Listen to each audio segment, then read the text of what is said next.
ప్రప్రథమంగా మనందరి పరమ గురువైనటువంటి బ్రహ్మర్షి పితామహ పత్రిజీ గారికి, అలాగే స్పిరిచువల్ టాబ్లెట్స్ ఫౌండర్ అయిన డాక్టర్ గోపాలకృష్ణ గారికి హృదయపూర్వకంగా ధన్యవాదాలు తెలియజేసుకుంటూ, నాకు ఆధ్యాత్మిక గురువులైనటువంటి మా అమ్మా నాన్నలకి హృదయపూర్వకంగా కృతజ్ఞతలు తెలియజేసుకుంటూ ఈరోజు సెషన్ స్టార్ట్ చేసుకుందాం మాస్టర్.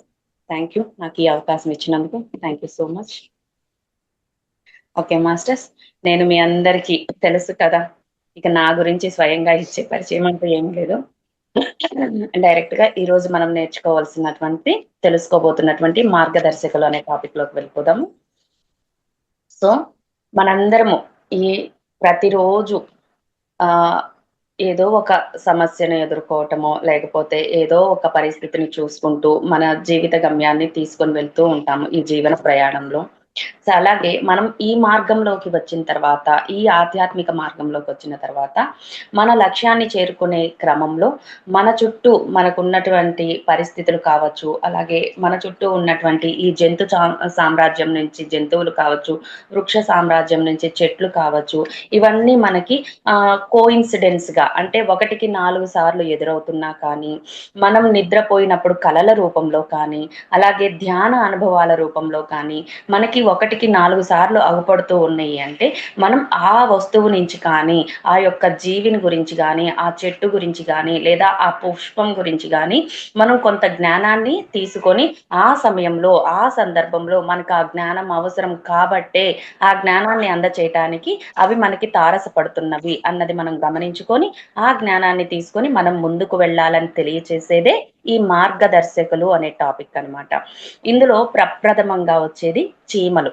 ఈ చీమలు అనేవి ఏం చేస్తాయి మాస్టర్స్, ఎప్పుడు 24 గంటలు కష్టపడుతూనే ఉంటాయి కదా. ఏ రోజైనా ఒక చోట రెస్ట్ తీసుకోవటం మనం చూసామా? ఎప్పుడు చూడు ఏదో ఒక చిన్న ఆహారాన్ని మోసుకొని వెళ్ళిపోతూనే ఉంటాయి. అలాగే ఆ చీమలు కూడా ఎప్పుడు క్రమంలో వెళ్తూ ఉంటాయి కదా. విడివిడిగా వెళ్ళటం అంటే మనం ఎప్పుడు గమనించలేదు. ఒకదాని తర్వాత ఒకటి ఒక లైన్ లో క్రమశిక్షణగా వెళ్ళిపోతూ ఉంటాయి.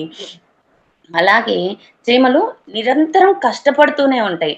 ఎప్పుడు ఎప్పుడు ఆహారం దొరికినా తీసుకొని వెళ్తూ ఉంటాయి. వర్షాకాలంలో బయటికి రాకుండా ఉంటాయి కాబట్టి, ముందుగా ఆ సమయానికి తగ్గ ఆహారాన్ని కూడా నిల్వ చేసుకునే దానికి 24 గంటలు కష్టపడుతూనే ఉంటాయి అన్నమాట. ఇలా మనం కూడా ఈ చీమల నుంచి ఏం తెలుసుకోవాలి అంటే, మన ఆధ్యాత్మిక మార్గంలో మనం ఎప్పుడైనా బద్ధకంగా ఉన్నాము, ఏదైనా చదవటానికి కావచ్చు, ధ్యానం చేయటానికి కావచ్చు, ఆధ్యాత్మిక బద్ధకం అనేది కొంత స్టేజ్‌కి వచ్చిన తర్వాత అందరికీ వచ్చేదే. మనందరం ఫేస్ చేసేదే ఆ ప్రాబ్లము. అటువంటి సమయంలో మనకి ఈ చీమలు తారసపడటం జరుగుతూ ఉంటుందన్నమాట. ఇంట్లో ఎక్కువగా చీమలు అగుపడుతూ ఉంటాయి. అప్పుడు మనము వాటిని ఈ చీమ ఇదేదో రామబాణం అని చాక్ పీస్ రాయటమో, గమేషం చల్లటమో చేస్తూ ఉంటాము. ఇవన్నీ చెయ్యకుండా చీమలు మన నుంచి దూరం అవ్వాలి అంటే, మనం తెలుసుకోవాల్సిన జ్ఞానం ఏంటయ్యా అంటే కష్టపడటము. ఇక్కడ కష్టపడటము అంటే ఒక పుస్తకం చదవటానికి మనం బద్ధకిస్తున్నామా, లేదా ధ్యానం చేయటానికి బద్ధకిస్తున్నామా, లేదైనా ఎక్కడైనా మంచి క్లాస్ ఉంటే దానికి వెళ్ళటానికి అబ్బా ఎండగా ఉందిలే ఏం పోతాంలే, వేరే పని ఉందిలే ఏం పోతాంలే అనని బద్ధకిస్తున్నామా, ఇలాంటివి మనల్ని మనం ఎప్పుడు చెక్ చేసుకోవాలన్నమాట. అలాగే చీమలు కూడా ఒక వరుస క్రమంలో వెళ్తూ ఉంటాయి కదా. మరి ఇక్కడ మనం నేర్చుకోవాల్సిన క్రమశిక్షణ ఏంటయ్యా అంటే, మనం ఎవరినైతే భగవంతుళ్ళుగా కొలుస్తూ ఉన్నామో, ఈ రాముడు కావచ్చు, కృష్ణుడు కావచ్చు, ఆంజనేయ స్వామి కావచ్చు, ఇంకా మిగతా భగవంతుళ్ళందరూ కూడాను ఈ భూమి మీద మానవ జన్మ తీసుకున్నారు ఒక తల్లి ద్వారా. సో వాళ్ళు ఆధ్యాత్మికంగా ఎన్లైట్మెంట్ అవ్వటానికి వాళ్ళు ఎన్నో సంవత్సరాలు తపస్సు చేసి చక్కగా అందమైన సరి అయిన జీవన విధానాన్ని మనకి అందించారనమాట. సో ఇప్పుడు మనం చేయవలసింది ఏంటి, ఆ మార్గదర్శకులు, ఆ భగవంతులు మనకు అందించినటువంటి ఆ దారిలో మనం నడిచి మన అనుభవాలను మనం పొందటం మాత్రమే. అవును కదా. మనం అన్ని సంవత్సరాలు తపస్సు చేయాల్సిన పని, అంత ఎండకి వానకి ఎండి చేయాల్సిన అవసరం లేకుండా ఇవాళ ఎవరిళ్లలో వాళ్ళు కూర్చొని చక్కగా శ్వాస మీద ధ్యాస ఉంచి ధ్యానం చేస్తున్నాం. మరి ఇంతటి సౌలభ్యాన్ని మనకు అందించారంటే వాళ్ళు ఎన్ని కష్ట నష్టాలు కూర్చుంటారు. సో మనం చేయవలసింది ఆళ్ళు నడిచిన దారిలో నడవటము.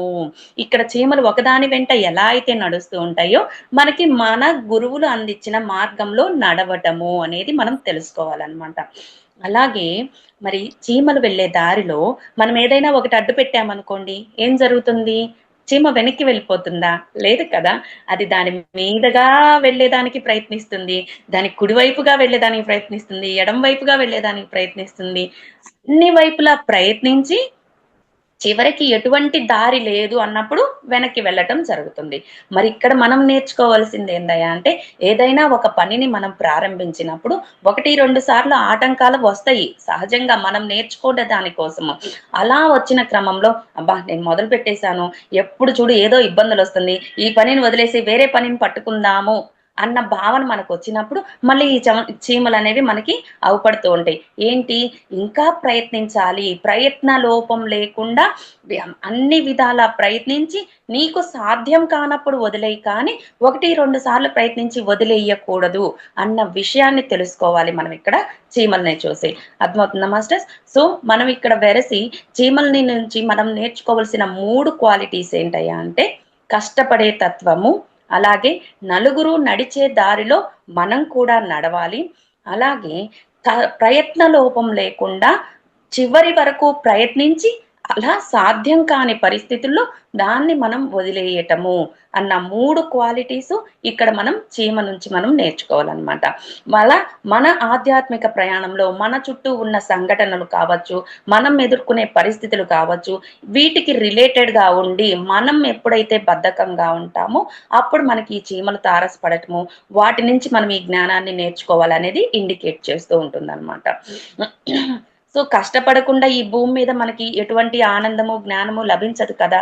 సో చీమలు అంటేనే కష్టజీవులు. సో మనం ఎప్పుడైతే కష్టపడటానికి బద్ధకిస్తూ ఉంటామో అప్పుడు మనకి ఈ చీమలు తారసపడటం అనేది జరుగుతూ ఉంటుంది మాస్టర్స్. తర్వాత మార్గదర్శకుల్లో నెక్స్ట్ వచ్చేది ఏంటయ్యా అంటే తామర పువ్వు. ఈ తామర పువ్వు అనేది చూడండి ఎక్కడ పెరుగుతుంది? ఒక బురదలో పెరుగుతుంది. అవునా? తన చుట్టూ బురద ఉంటుంది. మురికి నీళ్ళల్లో ఉంటుంది.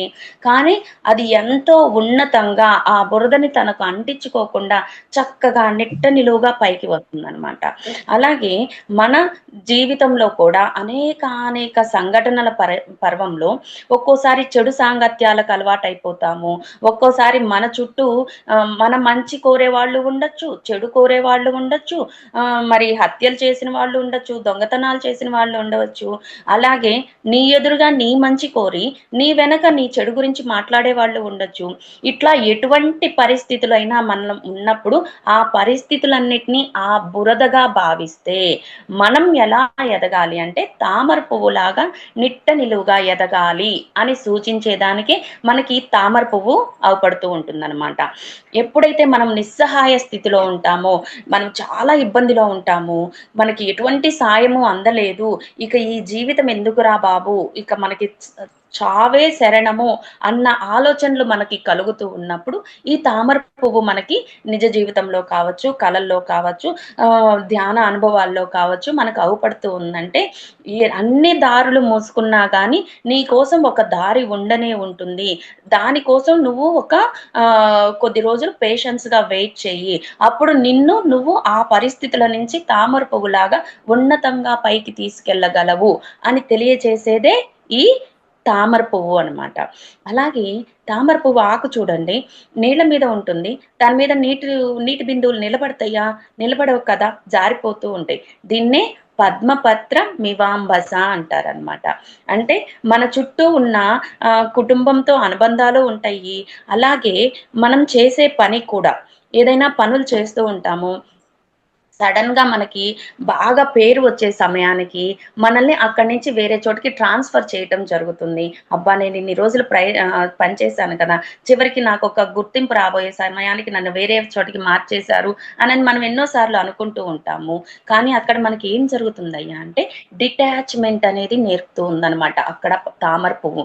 ఎలా అంటే చూడండి, మనం పని చేయటమే మన వంతు. ఆ రిజల్ట్ కోసం ఎదురు చూడాల్సిన బాధ్యత మనదైతే కాదు. ఎప్పుడైతే నీ పని నువ్వు చేసుకుంటూ ముందలకి వెళ్తూ ఉంటావో అప్పుడు నీ స్థితి సహజంగానే ఉన్న స్థితి నుంచి ఉన్నతంగా ఎదగటం అనేది మనకి జరుగుతూ ఉంటుంది. అయితే ఇక్కడ మనము నిమిత్త మాత్రలము మన పని మనం చేశాము, ఇంతవరకు చేయడంలోనే నాకు ఆనందం వచ్చింది కదా అని అనుకుని ఎప్పుడైతే ఆ పనిని మన అవసరం ఎంతవరకు ఉందో అంతవరకు పూర్తి చేసి పని యొక్క ఫలితాన్ని మనం ఎదురు చూడకుండా వదిలిపెట్టడం నేర్చుకుంటామో, అప్పుడు మనము మన స్థాయిని ఇంకా పెంచుకుంటూ ముందుకు వెళ్ళటం జరుగుతుందనమాట. ఇలా ఈ 2 విషయాలు తెలియజేసేదానికే మనకి తామర పువ్వు అగుపడుతూ ఉంటుంది. ఈ నాకిక ఎవ్వరు దారి లేదు అని నిస్సహాయ స్థితిలో ఉన్నప్పుడు, లేదా మన చుట్టూ ఇబ్బందికర పరిస్థితుల్లో ఉండి, ఎప్పుడు ఈ పరిస్థితులు మారతాయా? నాకే ఎందుకు ఇలా వస్తుందా? అనని మనం ఒక్కోసారి డీలా పడిపోతూ ఉంటాం కదా! అప్పుడు మనకి ధైర్యం చెప్పేదానికి, నీకొక అవకాశం ఉంది అని ఒక హోప్‌నిచ్చేదానికి కూడాను ఈ తామర పువ్వులనమాట మనకి కనపడుతూ ఉంటాయి. ఇలా వెరసి మనము ఈ తామర పువ్వు నుంచి నేర్చుకోవటం ఏంటయ్యా అంటే, ఎంత క్లిష్టమైన సమయంలో కూడా నువ్వు ఆత్మస్థైర్యంతో నిన్ను నువ్వు ఉన్నతంగా పైకి తీసుకెళ్ళాలి. ఆ పరిస్థితులకు లోబడిపోయి నిన్ను నువ్వు తక్కువ చేసుకోవద్దు అని తెలియజేసేది ఫస్ట్ క్వాలిటీ అయితే, అటాచ్‌మెంట్ లేకుండా డిటాచ్‌మెంట్‌లో ఉండటం. అది ఏదైనా చేసే పని కావచ్చు, కుటుంబంలో ఉన్న అందరి అవసరాలు తీర్చాలి, లేకపోతే వాళ్ళు లేకుండా నేను బతకలేను అన్న తీవ్రమైన ప్రేమను కలిగి ఉండే స్థితిలో లేదు. నువ్వు ఈ స్థితిని గూడా తెలుసుకోవాలి అని తెలియజెప్పే దాని కోసం కావచ్చు. లేదా ఒక పని నుంచి మనం ట్రాన్స్‌ఫర్ అయినప్పుడు ఓకే. ఇక్కడ నాకేదో కొత్తగా నేర్చుకునే అవకాశం ఉంది. కాబట్టే నన్ను ఆ స్థితి నుంచి ఈ స్థితికి మార్చడం జరిగింది అని పాజిటివ్‌గా తెలుసుకోవడం కావచ్చు. ఇలా ఈ 2 అంటే చేసే పనికి అతుక్కుపోకుండా చేయగలగటము అన్న విధానాన్ని మనం నేర్చుకోవటం కోసము ఈ తామర పువ్వు అనేది కూడా మనకి తారసపడుతూ ఉంటుంది మాస్టర్స్. ఇలా ఈ తామర పువ్వు నుంచి మనం నేర్చుకోవాల్సిన ఈ 2 క్వాలిటీస్ అన్నమాట. మరి ఈ మార్గదర్శకుల్లో తర్వాత వచ్చేది సింహము. మరి సింహం అడవికే రారాజు కదండీ! మరి సింహం ఎప్పుడు వేటకు వెళ్తుంది? తనకు ఆకలైనప్పుడు మాత్రమే, లేదా తన మీద ప్రాణానికి వచ్చినప్పుడు మాత్రమే తను వేటాడటం మొదలుపెడుతుంది. అంతేకాని ఆహ్, మామూలుగా వెళ్లి ఎవరిని కావాలంటే వాళ్ళని తను ఏమి హాని చేయటం జరగదనమాట. అలాగే ఈ వేటకు వెళ్ళే మార్గంలో గుహ నుండి బయలుదేరినప్పుడు తను ఏ చెట్టు మలుపును దాటిందా, ఏ నదిని దాటిందా, అలాగే ఏ పొదను దాటిందా అనేది గుర్తుపెట్టుకొని చక్కగా మార్గంలో వెళ్ళి వేటాడి తన పని పూర్తయిన తర్వాత మళ్ళీ అదే మార్గంలో ఏ చెట్టునైతే దాటిందో, ఏ నదిని దాటిందో, ఏ కొండ అంచున వెళ్ళిందో అవన్నీ గుర్తుపెట్టుకొని చివరికి మళ్ళీ ఏ దారిలో అయితే వెళ్ళిందో అదే దారిలో వచ్చి గుహను చేరటం జరుగుతుంది. దీన్నే మొదలుపెట్టినప్పుడు గుహ దగ్గర మొదలుపెట్టినప్పుడు తొలి దశ అంటారు. మధ్యలో ఏ ఏ మలుపులు తిరుగుతూ వెళ్ళిందో అది మలి దశ అయితే, తుది దశ ఏంటి? చివరికి పని పూర్తి చేసుకొని మళ్ళీ గుహకు చేరటం అన్నమాట. ఇక్కడ మనం నేర్చుకోవాల్సింది సింహాన్ని చూసి తొలి, మలి, తుది అనే ఈ 3 దశల గురించి తెలుసుకోవాలన్నమాట. అలాగే మన జీవితం దీన్నే మనము ఏమని చెప్పుకుంటాము అంటే సింహావలోకనము అంటారనమాట. ఇది మనకి ఎప్పుడు ఎదురవుతుందయ్యా అంటే ఫర్ ఎగ్జాంపుల్ ఇప్పుడు మనకు కుటుంబ అవసరాల కోసము బాగా ఆర్థిక ఇబ్బందుల్లో ఉన్నప్పుడు ఏదో ఒక చిన్న వ్యాపారం మొదలు పెట్టామనుకోండి. మన టైం బావుండి బాగా అన్నీ సక్రమంగా జరిగి ఆ వ్యాపారం బాగా వృద్ధి చెందుతూ ఉంటుంది. అప్పుడు మనం ఏమవుతుంది 24 గంటలు ఆ వ్యాపారం అనే దారిలోనే ఉంటామనమాట. కుటుంబం కోసం సమయాన్ని వెచ్చించే దానికి కూడా ఇష్టపడకుండా వ్యాపారం బాగా సాగుతుంది కదా! దీన్ని ఇంకా ఎలా వృద్ధి చేసుకోవాలి? ఏమేమి అందులో లోటుగా ఉన్నాయో అవన్నీ ఎక్కడి నుంచి తెచ్చుకోవాలి? ఎలా ఈ పండగ వస్తుంది కదా! ఇంకా వ్యాపారాన్ని ఎలా వృద్ధి చేసుకోవాలని 24 గంటలు తన ఆనందము, సంతోషము అన్నీ కూడా ఆ వ్యాపారంలో వెతుక్కోవడానికి ప్రయత్నిస్తూ ఉంటాడు. ఇది ఎందుకు మొదలుపెట్టాడు వ్యాపారం? కుటుంబం యొక్క సంతోషం కోసము, ఆర్థిక అవసరాల కోసం మొదలుపెట్టాడు. మరి తొలి దశలో ఏంటి తన నిర్ణయము? కుటుంబ అవసరాల కోసం. మరి మలి దశలో ఏమైంది? దాని గురించి మర్చిపోయాడు. వ్యాపారమే సర్వస్వము అనుకున్నాడు. తుది దశ అయ్యి చివరికి కుటుంబంతో కలిసి ఒక ఆనందకరమైన భోజనం తినటం కానీ, ఎక్కడైనా ఒక ఫంక్షన్‌కు వెళ్ళటం కానీ, లేదా నలుగురు కలిసి ఒక దేవాలయానికి వెళ్ళటం కానీ, ఒక పార్క్‌కి వెళ్ళటం కానీ, ఇట్లా నలుగురితో సమయం గడిపేదానికి కూడా తనకి ఆహ్, మా చివరి దశ అనేది గుర్తులేదనమాట. ఎంతసేపు వ్యాపారంలోనే నిమగ్నమై ఉంటున్నాడు. అటువంటి దశలో నీకు సింహావలోకనం తెలియచేసేదానికి ఈ సింహం నీకు ధ్యానంలో కావచ్చు, కలల్లో కావచ్చు, 1కి 4 సార్లు ఎదురవుతుంది అంటే అప్పుడు మనం తెలుసుకోవాలి. ఓకే. నేను ఏ ఉద్దేశంతో ఈ వ్యాపారాన్ని మొదలుపెట్టాను. మరి నేనిప్పుడు ఏ ఉద్దేశంతో పనిచేస్తూ ఉన్నాను. నేను చేరుకోవలసింది నా ఫ్యామిలీని కదా! నా ఫ్యామిలీతో సంతోషంతో గడపాలి కదా!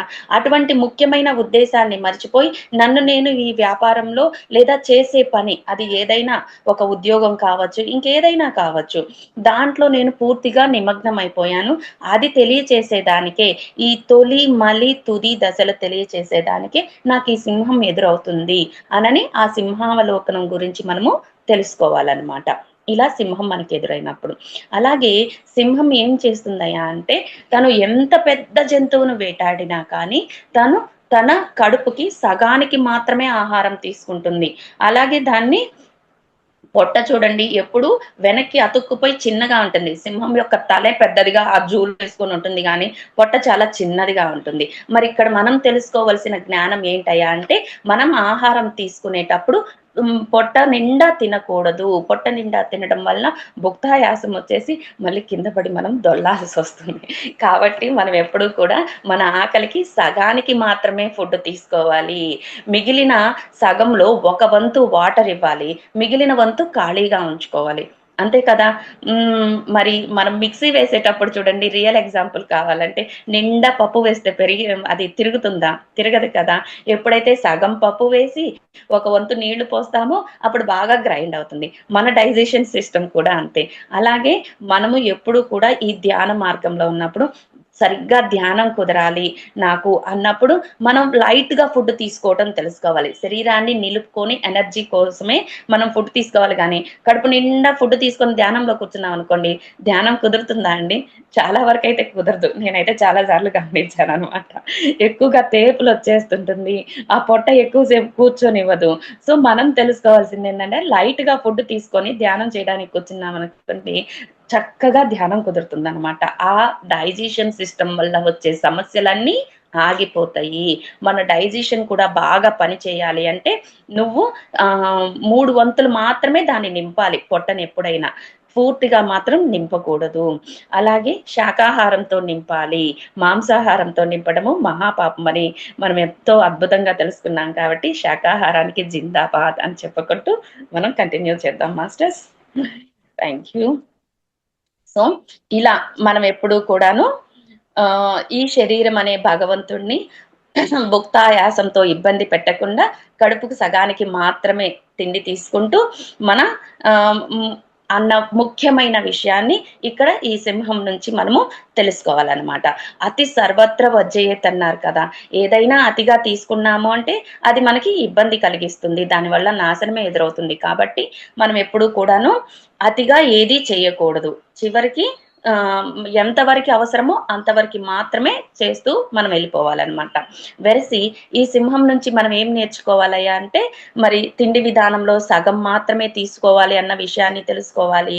అలాగే సింహావలోకనము. ఈ మరి తొలి దశ, మలి దశ, తుది దశ. మనం దేనికోసం మొదలుపెట్టామా? ఎక్కడికి రీచ్ అయ్యామా? మళ్ళీ మనం ఏదైతే మొదలుపెట్టామో ఆ గమ్యాన్ని చేరుకున్నామా? అన్నది మనం ఎప్పుడూ కూడాను తెలుసుకోవాలన్నమాట. ఇలా ఈ సింహం నుంచి మనం నేర్చుకోవాల్సిన 2 క్వాలిటీస్ అన్నమాట. తర్వాత వచ్చేది గ్రద్ద. గ్రద్ద చూడండి ఎలా ఉంటుంది? ఆకాశంలో అంత పైన ఎత్తున ఎగురుతూ కూడాను తన చూపు కింద భూమి మీద ఎక్కడ ఏ కోడి పిల్ల ఉందా? ఎక్కడ ఏ మాంసం ముక్క ఉందా? తనకైతే ఏదైతే కావాలో దాని మీద మాత్రమే చూపు పెట్టి ఉంటుంది. మరి ఇక్కడ మనం నేర్చుకోవాల్సిన క్వాలిటీ దూరపు చూపు, దీర్ఘ దృష్టి అన్నమాట. సో, మనం ఏదైతే లక్ష్యాన్ని పెట్టుకున్నామో ఆ లక్ష్యం వైపు మన చూపు, మన ఎప్పుడూ అలాగే ఉంచుకోవాలి. దాన్ని డీవియేట్ చేయకూడదు అని తెలియచెప్పే దానికోసమే మనకి ఈ గ్రద్దలు అగుపడుతూ ఉంటాయన్నమాట. సో, అంత ఎత్తున పైన ఆకాశంలో ఎగురుతూ కూడా కింద ఫంక్షన్ జరుగుతూ ఉంటుంది. రకరకాల సౌండ్స్ ఉంటాయి. రకరకాల లైట్లు, డాన్సులు అలాంటి పనులన్నీ జరుగుతూ ఉన్నా కానీ తనకి ఏదైతే దృష్టి ఉందో దాని మీద మాత్రమే తన దృష్టి కేంద్రీకరించి నెమ్మదిగా క్రిందకి దిగుతూ వచ్చి ఎప్పుడైతే అవకాశం చూసుకుంటుందో వెంటనే మనం ఇలా కళ్ళు తిరిగి చూసే లోపలే చటక్కన తీసుకొని వెళ్ళిపోతుంది కదా! దాన్నే గ్రద్దలా తన్నుకుపోయాడురా అనుకుని కూడా చెప్తూ ఉంటాము. సో, అంత చాకచక్యంగా ఆ అవకాశం రాంగాల్నే మన పని పూర్తి చేసుకోవడం అనేది కూడా మనం ఇక్కడ గ్రద్ద నుంచి నేర్చుకోవాలన్నమాట.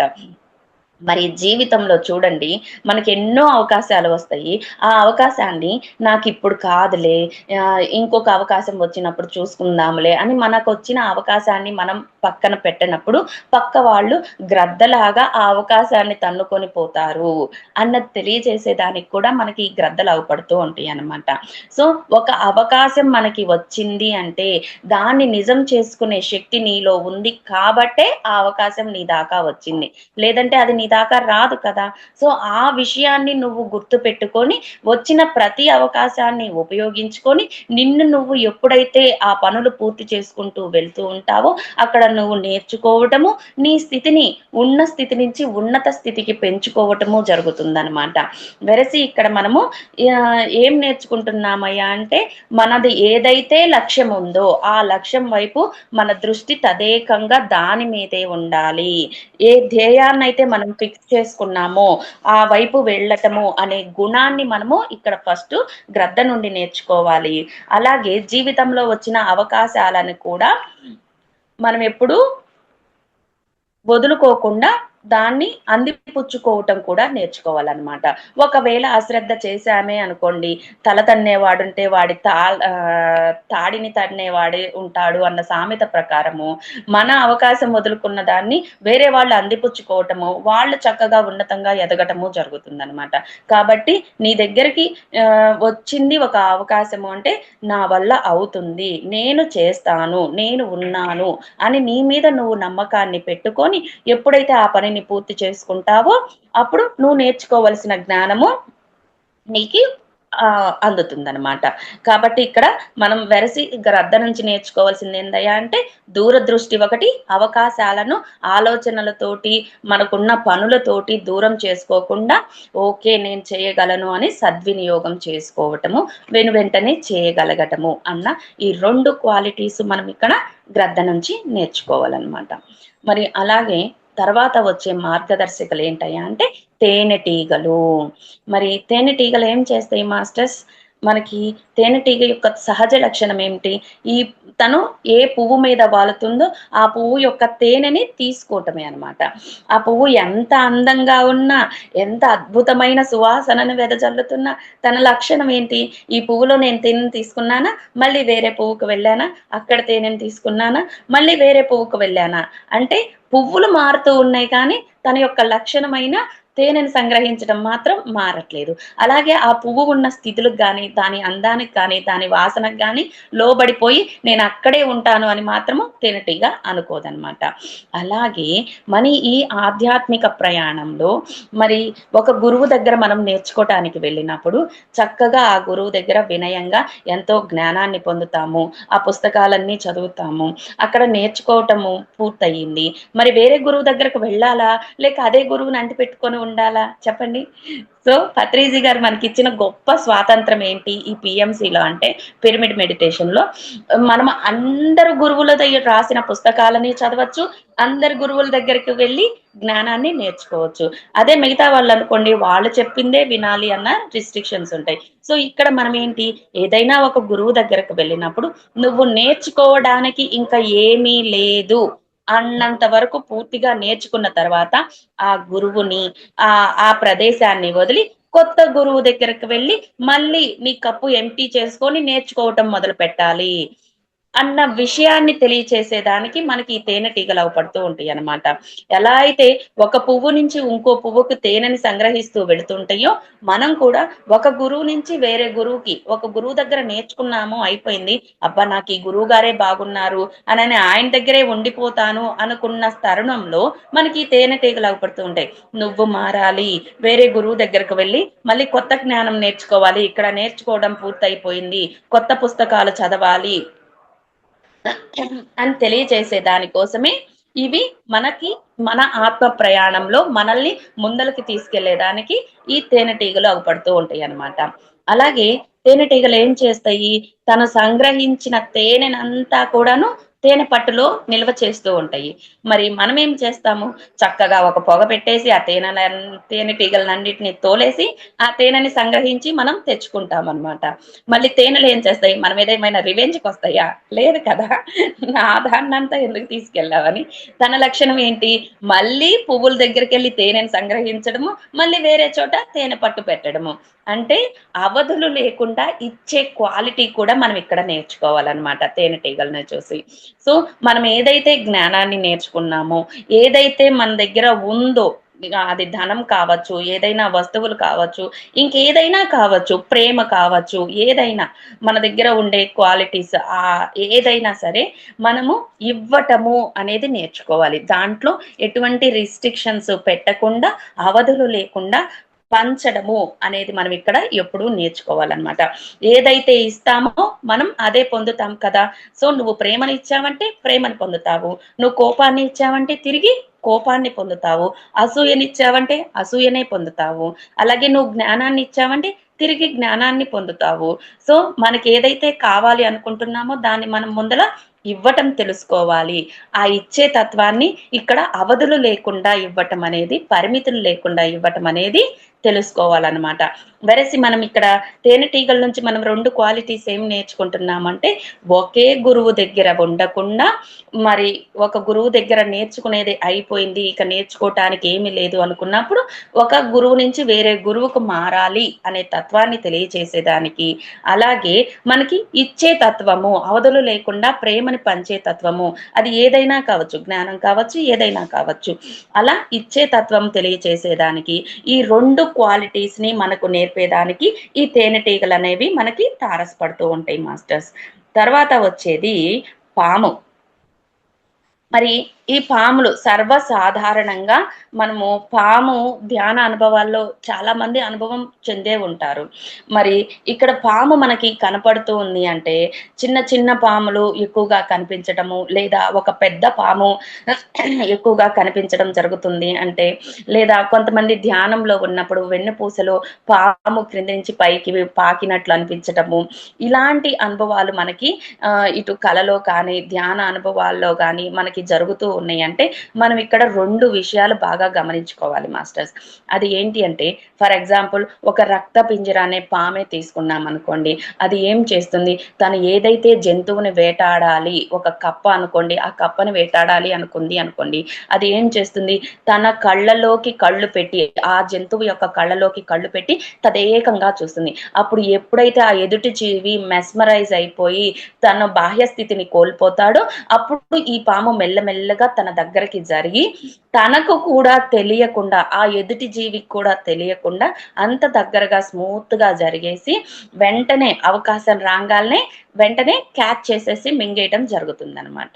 సో ఇక్కడ ఈ క్వాలిటీ నుంచి మనం నేర్చుకోవాల్సింది ఏంటయ్యా అంటే, మన జీవితంలో ఏదైనా ఒక టార్గెట్ ఫిక్స్ చేసుకున్నప్పుడు దాని దగ్గరికి ఎంతో స్మూత్ గా పక్క వాళ్ళకు కూడా తెలియకుండా మనం నిదానంగా చప్పుడు చేయకుండా ఆ టార్గెట్ ని రీచ్ అవ్వాలి అనేది తెలియజేసే దానికోసమే ఈ పెద్ద పాములు అనేవి మనకి అగుపడుతూ ఉంటాయి. అలాగే మనం గెంతుకుంటూ గొడవ చేసుకుంటూ వెళ్ళాము అంటే ఆ పనిని పూర్తి చేయలేమన్నమాట కొన్ని సందర్భాలలో. సో కొన్ని సందర్భాల్లో మనం ఎంతో నిదానంగా సైలెంట్ గా ఆ పనిని చేయాల్సి ఉంటుంది. అటువంటి టైంలో మనకి నువ్వు నిదానంగా చప్పుడు చేయకుండా నీ పని నువ్వు పూర్తి చేసుకొని నీ టార్గెట్ నువ్వు రీచ్ అవ్వాలి అని తెలియజెప్పే దాని కోసము ఈ పాము అనేది అవపడుతుంది. అలాగే కొన్ని విషయాల్లో మనకి చూడండి, మనలో ఉన్న భయాన్ని పోగొట్టడానికి మనం ధ్యానంలోకి వచ్చిన కొత్తలో ఎక్కువగా పాములు అగుపడుతూ ఉంటాయి అన్నమాట. సో మనలో ఉన్న భయాన్ని దూరం చేసేదానికి కూడా ఈ పాములు అగుపడుతూ ఉంటాయి. అలాగే పాము ఏం చేస్తుంది, నెలకి ఒకసారి పౌర్ణమి రోజు తన చర్మాన్ని వదిలిపెట్టేసి కొత్త చర్మాన్ని ధరించడం జరుగుతూ ఉంటుందన్నమాట. సో మనం ఇక్కడ నేర్చుకోవలసిన క్వాలిటీ ఏంటయ్యా అంటే, నిరంతరము నీ చుట్టూ ఉన్న సమాజానికి తగ్గట్టు నిన్ను నువ్వు మార్చుకుంటూ క్రొత్త ఆలోచనలతోటి, క్రొత్త అభిప్రాయాలతోటి నిన్ను నువ్వు ముందలకి తీసుకెళ్ళాలి అన్న క్వాలిటీ తెలియజేస్తుందన్నమాట ఇక్కడ. అవును కదా! ఎప్పుడు మనము ఒకే ఆలోచనతోటి, ఒకే నిర్ణయంతో ఉంటే మనము మన జీవితంలో ముందలకి వెళ్ళగలుగుతామా? లేదు కదా! ఎన్నో పరిస్థితులు వస్తాయి. ఆ పరిస్థితుల నుంచి మనం ఎంతో జ్ఞానాన్ని నేర్చుకుంటూ, మన అభిప్రాయాలని, నిర్ణయాలని మార్చుకుంటూ మనం ముందలకి వెళ్ళటం జరుగుతూ ఉంటుందన్నమాట.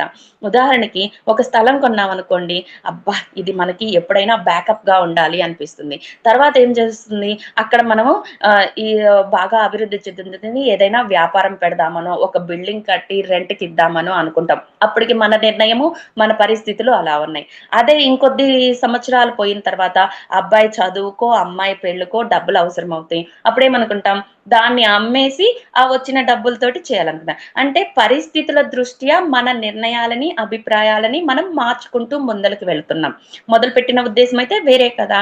సో అలాంటి స్థితులని మనం తెలియచేసే దానికి కూడాను ఈ పాములు అనేవి మనకి అవపడుతూ ఉంటాయి అన్నమాట. వెరసి ఇక్కడ మనం నేర్చుకోవలసిన 2 క్వాలిటీస్ ఏంటయ్యా అంటే, చాకచక్యంగా మనం చేరుకోవలసిన టార్గెట్ అని వాళ్ళకి కూడా తెలియకుండా ఆ టార్గెట్ పూర్తి చేయడం అన్న క్వాలిటీ ఒకటైతే, రెండేది ఏంటంటే మన సమాజానికి తగ్గట్టుగా, మన చుట్టూ ఉన్న పరిస్థితులకు తగ్గట్టుగా మన నిర్ణయాలని మనం మార్చుకుంటూ, మన అభిప్రాయాలను మార్చుకుంటూ మనం ముందలకి వెళ్ళటం అన్న ఈ 2 విషయాలను మనం ఇక్కడ నేర్చుకోవాలన్నమాట. అలాగే ఈ పాముల్లో కూడా చిన్న చిన్న పాములు ఎక్కువగా ఆగుపడుతూ ఉన్నాయి అంటే, మనకి ఈ శారీరక స్థాయిలో, మానసిక స్థాయిలో కోరికలు ఎక్కువగా ఉన్నాయి అని తెలియచేసేదానికి కూడా చిన్న చిన్న పాములు ఎక్కువగా ఆగుపడుతూ ఉంటాయి అన్నమాట. అలాగే ఒక పాము గనక నిన్ను వెంబడిస్తూ నిన్ను భయపెడుతూ నిన్ను కాటేయడానికి వస్తూ ఉంది అన్నది గనక, ఇవన్నీ కూడాను ధ్యాన అనుభవాల్లో కానీ కళల్లో కానీ మనకి ఎదురవుతూ ఉన్నాయి. అంటే మనం నేర్చుకోవలసిన జ్ఞానం అన్నమాట ఇవన్నీ కూడా. అలా ఒక పాము మనల్ని వెంబడిస్తూ ఉంది లేదా కాటేయడానికి వస్తుంది అని నెగిటివ్ గా మనకి వచ్చింది అంటే, ఏదో ఒక అకస్మాత్ సంఘటన, ఏదో ఒక దుర్ఘటన మనకి ఎదురు కాబోతుంది అని సూచించడానికి కావచ్చు అన్నమాట పాము గురించి నెగిటివ్ గా వస్తే. అలాగే 5 తలల పాము మనకు అవపడుతూ ఉంది అంటే, అది మన యొక్క విశుద్ధ చక్రానికి సంబంధించి, అంటే మనం మాట్లాడే మాటలు మనకి త్రికరణ శుద్ధిగా ఉన్నాయా లేదా, లేదా మన వాక్శక్తిని మనము ఎక్కువ వృధా చేసుకుంటున్నామా అన్న 2 విషయాలను ఇక్కడ మనము గమనించుకుంటూ ఉండాలి. అలాగే శక్తిని దుర్వినియోగం చేసుకునేటప్పుడు కూడా మన శక్తినంతా మనం ధ్యానం ద్వారా, నిద్ర ద్వారా సంపాదించుకున్న శక్తి అంతా మనం ఎక్కడ వృధా చేసుకుంటాం, ఏదర్ ఆలోచనల ద్వారా కానీ, మాటల ద్వారా కానీ ఎక్కువగా మనం వృధా చేసుకునేది ఈ 2 మార్గాల్లోనే. సో మనకి ఈ ఈ 5 తలల పాము అవపడుతూ ఉందంటే అది విశుద్ధ చక్రం. విశుద్ధ చక్రం అంటే మన మాటకి సంబంధించింది కదా, కాబట్టి ఈ 2 క్వాలిటీస్ ఎప్పుడు చెక్ చేసుకోవాలన్నమాట. అలాగే 1000 తలల ఉన్న పాము అవపడిందయ్యా అంటే అక్కడ సహస్రార స్థితి అన్నమాట. సహస్రార స్థితి వచ్చేసి 1000 దళాల పద్మాన్ని కలిగి ఉంటుంది కదా. దాని యొక్క లక్షణం ఏంటి, మన దగ్గర ఉన్న ఆ స్థితికి వచ్చిన గురువులందరూ కూడా బోధించడానికి ఇష్టపడతారు. సో మనం కూడా ఎక్కడైనా క్లాస్ ఉంది చెప్పమని అడిగితే చెప్పకుండా నిర్లక్ష్యం చేస్తున్నామా, లేదా మనం నేర్చుకున్నది ఏదైనా కావచ్చు. పత్రిజీ గారు మనకేం చెప్పారు, ఏ తెలిస్తే ఏ చెప్పు, బి తెలిస్తే బి చెప్పు. సో నువ్వు నేర్చుకున్నది ఒక పద్యమైనా సరే, నువ్వు సాయంత్రము నలుగురితో ఫ్రెండ్స్ తో కూర్చొని మాట్లాడుకునేటప్పుడు నేను ఇవాళ ఇది నేర్చుకున్నాను అని చెప్పటం అనేది నువ్వు ముందల నేర్చుకోవాలి. సో అలా జ్ఞానాన్ని పంచే విధంలో మనం వెనుకంజ వేస్తున్నప్పుడు మనకి ఈ 1000 తలల సర్పం అవపట్టం కూడా జరుగుతుంది. అలా వచ్చినప్పుడు అది సహస్రార స్థితికి సంబంధించి అన్న జ్ఞానాన్ని మనం తెలుసుకోవాలి. అలాగే రంగురంగుల పాములు కూడా ఎక్కువగా అవపడుతూ ఉంటాయి అన్నమాట. అలా రంగురంగులుగా అవపడ్డప్పుడు ఎలా అయితే మనం ట్రాఫిక్ సిగ్నల్ లో చూడండి, ఒక రెడ్ లైట్ వచ్చింది అంటే డేంజర్ అని, గ్రీన్ ఉంటే గో అని, ఎల్లో అంటే స్లోగా వెళ్ళాలి అని, అలా మనకి ఇలాంటి కలర్స్ లో ఏవైనా పాములు అవపడుతూ ఉన్నాయంటే ఆ కలర్స్ యొక్క లక్షణాలను మనకు ఆ స్థితిలో అవసరము కాబట్టే మనకి ఈ రంగులు అగుపడుతున్నాయి అనని మనం తెలుసుకోవాలన్నమాట. మనం చేసే పనుల క్రమంలో ఆ రంగుల యొక్క లక్షణాలను బట్టి, ఇప్పుడు 7 చక్రాలకి 7 రంగులు ఉన్నాయి కదా. సో ఈ రంగుల్లో ఏదైనా పాము అవపడిందంటే ఓకే, ఈ చక్రా స్థితిలో ఉన్న లక్షణాలు నాకు అవసరము కాబట్టే నాకు ఈ పాములు అవపడుతున్నాయి అన్నది మనం ఎప్పుడు గుర్తించుకొని ఆ రంగుల యొక్క లక్షణాలను నేర్చుకొని మన స్థాయిని మనము పెంచుకుంటూ ముందలకి వెళ్ళాలన్నమాట. తర్వాత లాస్ట్ వచ్చేది మర్రి చెట్టు అన్నమాట. ఈ 7గురు మార్గదర్శుల్లో ఆఖరిది మర్రి చెట్టు మాస్టర్స్. ఈ మర్రి చెట్టు ఏం చేస్తుంది చెప్పండి, ఇంత ఇత్తనంలో ఆ ఇత్తనం చూడండి ఎంతో చిన్నదిగా ఉంటుంది, అది పెరిగి పెరిగి ఒక వట వృక్షం లాగా ఎంతో పెద్దదిగా అయిపోతుంది పరిమాణంలో. మనం ఆ చెట్టును చూస్తే ఇంత పెద్ద చెట్టు ఇంత ఇత్తనంలో నుంచి ఎలా వచ్చిందా అనే ఆశ్చర్యం కూడా మనకేస్తూ ఉంటుంది అనమాట. సో మనం కూడా మనందరము మనలో ఉన్న చైతన్యము కావచ్చు, మనం పూర్ణాత్మ నుంచి వచ్చిన చైతన్యము అంటే పూర్ణాత్మలో ఏదైతే ఉందో అదే మనలో ఉంది అన్న విషయాన్ని మనం ఎప్పుడూ గమనించుకుంటూ ఉండాలన్నమాట. అలాగే ఈ భూమి మీద భగవంతుళ్ళుగా వచ్చిన వాళ్ళందరూ కూడా ఆధ్యాత్మిక శాస్త్రవేత్తలే. సో మనం వాళ్ళ స్థాయికి వెళ్ళే అవకాశము మనకి ప్రతి జన్మలో కూడా ఉంటుంది. సో పత్రిజీ గారు మనకేమని చెప్తారు, మై డియర్ గాడ్స్ అని చెప్తూ ఉంటారు. సో మనం ఏదైతే భగవంతుడి నుంచి వచ్చామో భగవంతుడు చేసిన పిల్లలం కాబట్టి మనం కూడా ఆ భగవంతుడికి ఉన్నటువంటి క్వాలిటీస్ మనలో ఉన్నాయి. నువ్వు కూడా భగవంతుడివే అన్న విషయాన్ని ఫస్ట్ తెలుసుకోవాలి. నువ్వు ఏదైనా పనిలో ఆ భగవంతుడి స్థాయిలో భగవంతుడంత ఉన్నతంగా కూడా నువ్వు చేసుకుంటూ ఉన్నతంగా చేరుకోగలవు అన్న నమ్మకాన్ని ఇక్కడ నువ్వు ఖచ్చితంగా నమ్మి తీరాలి. నీలో భగవంతుడిలో ఎంత శక్తి ఉందో అంత శక్తి ఖచ్చితంగా నీలో ఉంది అన్న విషయాన్ని నువ్వు ఖచ్చితంగా నమ్మి తీరాలి అన్నది తెలియచేసే దానికోసమే ఈ మర్రి చెట్టు అనేది వస్తుంది. మరి చాలా మంది మనం వింటూ ఉంటాం కదా, ధ్యాన అనుభవాల్లో నాకు ఆ భగవంతుడు కనపడ్డాడు, మరి కృష్ణుడు అగపడ్డాడు, రాముడు అగపడ్డాడు, ఆంజనేయుడు అగపడ్డాడు అని చెప్తూ ఉంటారు. సో ఒక భగవంతుడు మనకి ధ్యాన అనుభవాల్లో కానీ కళల్లో కానీ అగపడ్డాడు అంటే వాళ్ళ యొక్క లక్షణాలు అప్పుడు నీకు ఆ పరిస్థితులకు అవసరం కాబట్టి ఆ క్వాలిటీస్ నేర్చుకోవాలి అని తెలియజెప్పేదానికే ఆ భగవంతుడు మనకి అవపడుతున్నాడు. సో అక్కడ నువ్వు నేర్చుకోవలసింది ఆ లక్షణాలు పొంది నీ పనిని నువ్వు సాఫీగా చేసుకుంటూ మనం ముందలకి వెళ్ళటము అన్న విషయాన్ని గమనించుకోవాలన్నమాట. అలాగే ఆ చెట్టు యొక్క బ్రాంచెస్ కొమ్మలు చూడండి బాగా సమాంతరంగా పక్కకు వెళ్తూ ఉంటాయి. వాటి నుంచి ఓడలు కూడా కిందకి దిగి ఆ కొమ్మలు వంగిపోకుండా ఆ స్తంభాల్లాగా ఆ కొమ్మలకి సపోర్ట్ చేయటం జరుగుతూ ఉంటుంది కదా. సో మనం మర్రి చెట్టుని చూసినప్పుడు ఆ ఓడలు వేలాడుతూ ఆ కొమ్మలు విశాలంగా విస్తరించి వాటికి ఆ ఓడలు అనేవి కొమ్మలకి సపోర్ట్ ఇవ్వటం అనేది మనం చూస్తూ ఉంటాం అన్నమాట. సో మన ఆధ్యాత్మిక ప్రయాణంలో మనకి ఎక్కడైనా ఒక క్లాస్ చెప్పేది ఒక అవకాశం మనకి వచ్చింది అంటే అక్కడికి వెళ్ళి మనం ఆ క్లాస్ చెప్పడం చేయాలి. అది ఏంటయ్యా అంటే ఓడలాగా నీ స్థితిని నీ ప్రయాణంలో నీకు సపోర్ట్ చేస్తూ ఉంది. నువ్వు ఇంకా ప్రయాణాన్ని ముందరకు సాగించుకొని వెళ్ళాలి. సో ఒక చోట వెళ్ళి ఒక క్లాస్ చెప్పాము అంటే మనకు తెలిసిన జ్ఞానాన్ని మనం అక్కడ పనిచేసాము, తర్వాత మళ్ళీ క్లాస్ పిలిచారంటే చెప్పిందే చెప్తామా, కొత్త టాపిక్ చెప్పాలన్న ఆలోచన మనకు వస్తుంది కదా.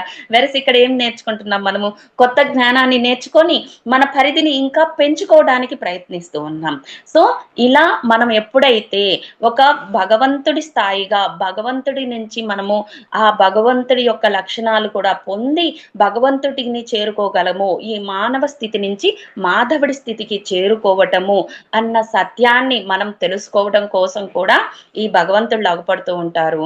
అలాగే జ్ఞానాన్ని మనం పొందిన జ్ఞానాన్ని 10 మందికి పంచి ఇవ్వటానికి ఈ ఆధ్యాత్మిక సేవలో భాగంగా భావించి మన స్థాయిని మనము పెంచుకుంటూ ముందలకు వెళ్ళాలి అన్న ఈ 2 విషయాలు మనకి తెలియచేసేదానికి ఈ మర్రి చెట్టు అనేది మనకి అగపడటం జరుగుతూ ఉంటుందన్నమాట.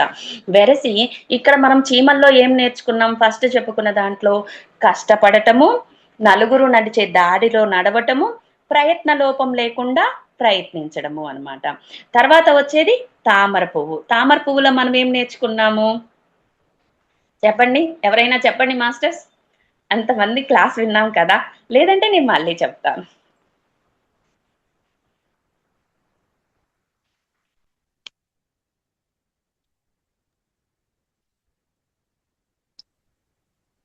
మాస్టర్స్ మేడం అడుగుతున్నారు కదా, చెప్పండి మాస్టర్స్. ఎవరు? రమేష్ సార్ మీకు మాట్లాడండి సార్. మేడం, పద్మపుత్ర ఇవాంబసు అని భగవద్గీతలో వస్తుంది కదా, అంటీ అంటున్నట్టుగా ఉండడం, ఎదుక్కుంటూ పోవడం, బురదలో ఉన్నా కూడా బురదను అంటుకోకుండా ఉండడం. Yes yes, very good sir, very good. అంటే మన చుట్టూ ఉన్న ఎటువంటి పరిస్థితుల్లో ఉన్న ఆ పరిస్థితులకు మనం లోబడిపోకుండా మనల్ని మనం ఉన్నతంగా తీసుకొని వెళ్ళటం అన్న క్వాలిటీ అన్నమాట. సో తామర పువ్వు అయిపోయింది, చీమలు అయిపోయింది, తర్వాత వచ్చేది సింహము. సింహం నుంచి మనం ఏం నేర్చుకున్నాం,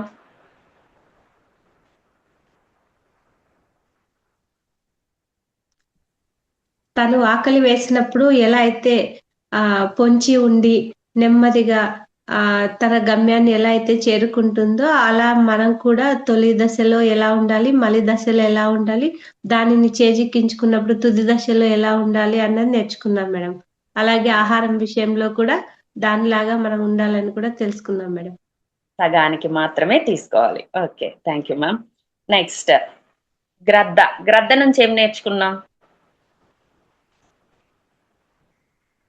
మాస్టర్స్ ఇంకెవరైనా కూడా మాట్లాడండి మాస్టర్స్, అందరికీ అన్మ్యూట్ ఆప్షన్ ఉంది.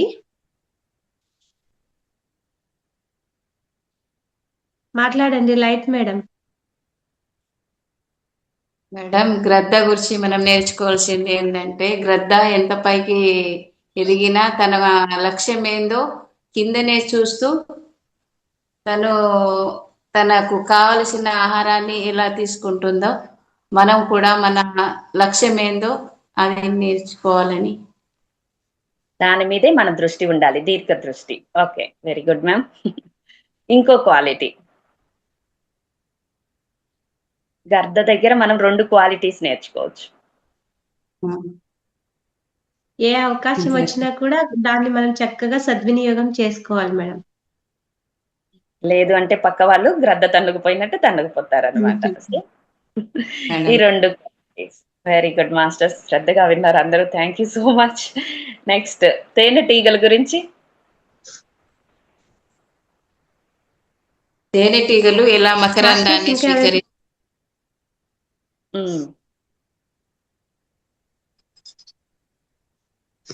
ఒక్క దగ్గర కాకుండా తను ఒక పువ్వు నుంచి ఇంకొక చెట్టు దగ్గరికి వెళ్ళి ఇంకొక పువ్వుని ఎలా స్వీకరిస్తుందో తన మకరందాన్ని ఎలా, దాని గురించి మేడం. అంటే అవును, దాని గురించి మనం ఏం నేర్చుకోవాలి ఇక్కడ? ఆ పువ్వు మారే విధానము, తేనె సంగ్రహించే దాని గురించి మనం ఏం నేర్చుకోవాలి? మనం కూడా జ్ఞానాన్ని మేడం, జ్ఞానం వచ్చిన తర్వాత ఇంకో దగ్గర ఇంకా అంటే పుస్తకాల ద్వారా కానీ మళ్ళా ఇంకా గురువు ద్వారా కానీ మనము కొత్త జ్ఞానాన్ని నేర్చుకోవాలి. అట్లా, వెరీ గుడ్ మ్యామ్. ఇంకొక క్వాలిటీ, తేనె పట్టు పెడుతుంది కదా.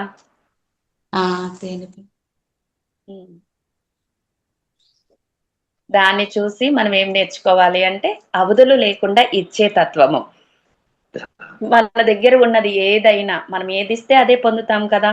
ప్రేమ కావచ్చు, ధనం కావచ్చు, జ్ఞానం కావచ్చు, ఏదైనా అసలు ఎదుటి వాళ్ళు మనకు ఒకళ్ళు ఎదుటి పడ్డారు, లేదా మనం ఎక్కడికైనా మన ఇంటికి ఎవరైనా వచ్చారు అంటే మన దగ్గర ఉన్న పువ్వు కానీ లేకపోతే ఏదైనా పండు కానీ ఇచ్చే తత్వం అనేది మనం నేర్చుకోవాలి. మన దగ్గర ఏమీ లేదు, మనం బజార్లో ఉన్నాము, ఎంటీ హ్యాండ్స్ తో ఉన్నాము అంటే వాళ్ళ దగ్గర మన ఎదురుగా వచ్చినప్పుడు అబ్బా ఇవాళ మీరు ఎంత అందంగా ఉన్నారండి, నీ ఒక్క కాంప్లిమెంట్ ఇవ్వండి, ఎంత అద్భుతంగా వాళ్ళు రోజంతా పాజిటివ్ గా గడిపేస్తారు. ఒక్క కాంప్లిమెంట్ ఎంత అద్భుతాన్ని సృష్టిస్తుంది. సో పొగడ్త కావచ్చు, దీవెన కావచ్చు, ఏదైనా ఇచ్చే తత్వం అనేది మనం నేర్చుకోవాలి. అది ఎవరికైనా సరే, నేను ఫలానా వాళ్ళకే ఇస్తాను, నేను కొంతవరకే ఇస్తాననే రిస్ట్రిక్షన్స్ లేకుండా అవధులు లేని ప్రేమను ఇచ్చే తత్వం తెలుసుకోవాలి అని చెప్తుంది అనమాట. ఓకే, తర్వాత thank you so much ma'am. Next పాము నుంచి మనం నేర్చుకోవాల్సిన క్వాలిటీస్ ఏంటి?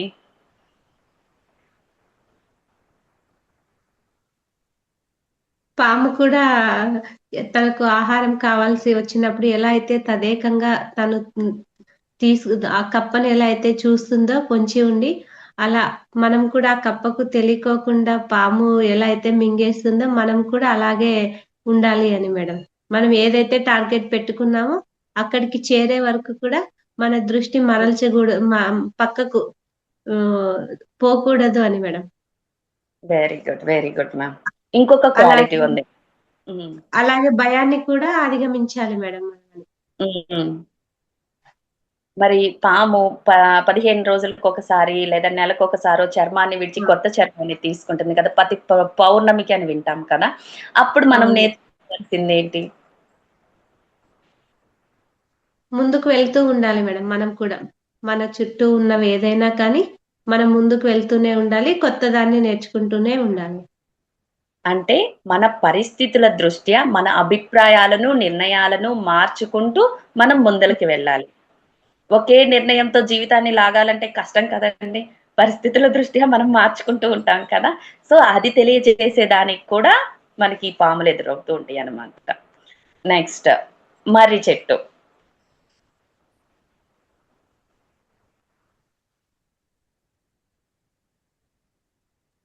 మర్రి చెట్టు నుంచి ఏం నేర్చుకున్నాం మాస్టర్స్? మర్రి చెట్టు క్రాప్ రూట్ సిస్టమ్. మన మన నాలెడ్జ్, మా విత్తనంలో పెద్ద మర్రి చెట్టు ఉంది అని మనం చెప్పేది. మనకు తెలిసింది ఇంకా నలుగురికి పంచేటప్పుడు ఇంకా ఫ్రెష్గా నాలెడ్జ్ ఇంప్రూవ్ చేసుకుంటుంటాం. Very good sir, thank you. చిన్న విత్తనంలో పెద్ద మర్రి చెట్టు ఉంది అని. అవును, చిన్న అంటే ఒక చిన్న విత్తనం నుంచి ఎంత పెద్ద చెట్టు వస్తుందో, అలాగే అంత పెద్ద పూర్ణాత్మ నుంచి మనందరము విడిపడ్డాము. మన లక్ష్యం ఏంటి? తిరిగి ఆ పూర్ణాత్మను చేరుకోవటమే. అలాగే ఎవరైతే భగవంతుళ్ళుగా మనం కొలుస్తున్నామో వాళ్ళకి ఏ క్వాలిటీస్, ఎంత శక్తి ఉందో అంత శక్తి కూడా మనలో ఉంది అనని మనం తెలియచేసేదానికి, మన మీద మనకి నమ్మకాన్ని తెలియచేసేదానికి, అలాగే ఆ భగవంతుళ్ళు మనకు అగుపడుతున్నారు అంటే మనమున్న సిచ్యువేషన్ లో ఆ టయాన్ని బట్టి ఆ భగవంతుడి యొక్క క్వాలిటీస్ మనకు అవసరము అని తెలియచెప్పేదానికి కూడా ఈ మర్రి చెట్టు అగుపట్టం కావచ్చు, భగవంతుడు అగుపట్టం కావచ్చు, మనకి జరిగినప్పుడు మనం దాన్ని ఈ విధంగా తీసుకోవాలన్నమాట మన ప్రయాణంలో. సో వెరీ గుడ్ మాస్టర్స్, అందరూ బాగా శ్రద్ధగా విన్నారు, చక్కగా నేర్చుకున్నారు. సో నాకు ఈ అవకాశం ఇచ్చినటువంటి మహావతార్ ఫౌండేషన్ కి thank you so much ma'am. మీ అందరికీ కూడా ఎంతో పేషెన్స్ గా లాట్ ఆఫ్ టైం పెట్టేసి ఇంత ఉదయాన్నే వింటున్నందుకు thank you masters. Thank you very much madam. ఈ రోజు చాలా అద్భుతమైన మార్గదర్శకులు అనే విషయాల గురించి చాలా చక్కగా తెలుసుకున్నాము. పత్రి సార్ అనేవారు అని విన్నాం మేడం. సృష్టిలో ప్రతి దాని నుంచి కూడా మనం ఏదో ఒకటి నేర్చుకోవాలి అని. అంటే మనకు ఏది కనిపించినా కూడా దానికి ఒక రీజన్ ఉండే మనకు అవి కనిపిస్తాయి అని ఈ రోజు మీరు చెప్పిన ఈ 7 మార్గదర్శకాల వల్ల మనం ఎక్కడ వెనకున్నాము, మనం ఇంకా ఎక్కడికి రీచ్ అవ్వాలి అని చాలా చక్కగా నేర్చుకున్నాం మేడం. ఈ రోజు ఇంతటి జ్ఞానాన్ని అందించినందుకు మహావతార్ ఫౌండేషన్ తరఫున మీకు హృదయపూర్వక అనంతకోటి ఆత్మ ప్రణామాలు తెలియజేసుకుంటున్నాం madam. Thank you so much masters.